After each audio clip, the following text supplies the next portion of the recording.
অগ্নিবিধিতে আর রেয়াত নয়। কলকাতা তারাপীঠের অগ্নিকাণ্ডের পর তৎপর প্রশাসন। ঝাড়গ্রামে পুলিশ আর দমকলের যৌথ অভিযান। জেলার একাধিক হোটেলে অগ্নিবিধি খতিয়ে দেখতেই অভিযান চালায় প্রশাসন।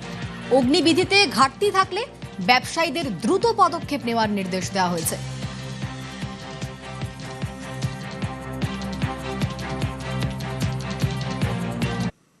শহর থেকে জেলা একের পর এক অগ্নিকাণ্ড, মৃত্যুর জের। এবার জেলার হোটেলে যৌথ অভিযানে পুলিশ, দমকল, বিদ্যুৎ এবং পূর্ত দস্তুর। আলিপুরদুয়ার শহরের 40টি হোটেলে অভিযান চলে। হোটেলের পরিকাঠামো খতিয়ে দেখতেই অভিযান। সেখানে বিদ্যুৎ সংযোগ, আগুন নেভানোর ঠিকমতো ব্যবস্থায় বিশেষ নজর। যদি খামতি থাকে তাহলেই হোটেল কর্তৃপক্ষের নজরে আনা হয়। থেকে এসছে, পুলিশ থেকে এসছে, তারপর ইলেকট্রিক ডিপার্টমেন্টের থেকে এসছে, যেটা রুটিন চেক আপ করার, ফায়ারের সমস্ত বিষয়গুলো চেক করলো, দেখলো, ইলেকট্রিকের ওয়ারিংগুলো সব চেক করলো, দেখে গেল সব কিছু। দু একটা একটু হালকা ফুলকা কাজ আছে, ওগুলো করতে বলেছে। আমি আশ্বাস দিচ্ছি যে আমরা করে নেব, এই ডেট আমরা কাজগুলো করে নেব। হোটেলে তো সব আমরা লোকে থাকে, মানুষে থাকে, সবারই প্রাণের বিষয়। তা আমাদের সেফটি সিকিউরিটির দিকটা পুরোপুরিভাবে আমাদের প্রত্যেকটা হোটেল ইয়ার্সের উচিত। এই অভিযানটা প্রতি মাসে অন্তত পক্ষে একবার করা উচিত আমার মনে হয়। আর এবার সুন্দরবনের ছবি দেখায়। সুন্দরবনের একাধিক হোটেলে শিকে অগ্নিবিধি। বহু হোটেল এমন রয়েছে যেখানে আগুন নেভানোর যন্ত্রই নেই। আগুন নিয়ন্ত্রণের জন্য পর্যাপ্ত জলের ব্যবস্থাও নেই। আগুন নিয়ন্ত্রণে ভরসা নাকি এলাকার পুকুর, এমনটা দাবি করছেন হোটেলের মালিকরা। একাধিকবার নির্দেশের পরেও বেনিয়ম অভিযোগ করছে দমকল। এখানে কি ফায়ার সিস্টেম আছে?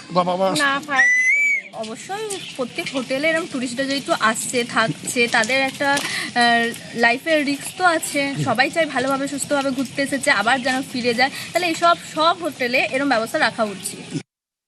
আমরা ফায়ার সেফটির জন্য প্রশাসন বিভাগ থেকে আমাদেরকে জুলাইয়ের 15 তারিখ নোটিশ ধরিয়েছে।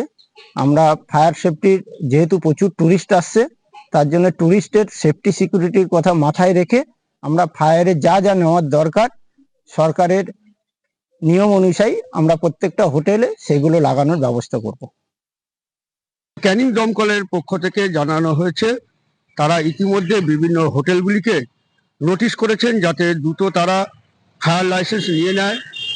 তবে এখন দেখার বিষয় কবে তারা এই ফায়ার লাইসেন্স নেন, সেদিকেই কিন্তু নজর রইল।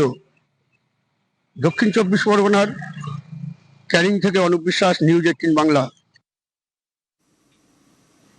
তারাপীঠ আর কলকাতা দু জায়গায় হোটেলে আগুন। এই অগ্নিকাণ্ডের পর সতর্ক রয়েছে প্রশাসন। শ্রীরামপুরে ময়দানে নেমেছে পুলিশ আর দমকল। একাধিক হোটেলে হানা দেয় পুলিশ এবং দমকলের আধিকারিকরা। খতিয়ে দেখা হচ্ছে হোটেলের ফায়ার লাইসেন্স দেখাতে না পারলেই হোটেল বন্ধের কড়া হুঁশিয়ারি।